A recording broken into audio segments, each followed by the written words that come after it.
أعزائنا المشاهدين الكرام، أهلا بكم، والآن مع رسائل المتابعين للعم كداف. حياكم الله يا كل المتابعين الفنان الزحام الحالين. يا عم كداف، معنا أحسن متابعة القمورة سلسبيل سلمان دعبوش.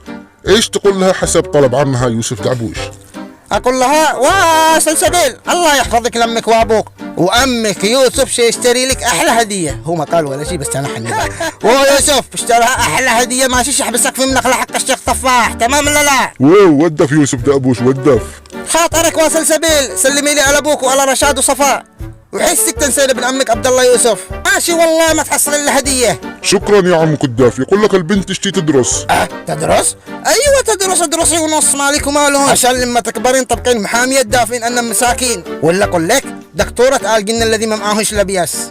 واهم شيء حسكم تلعبون في مشاري عشان ما تسودونش.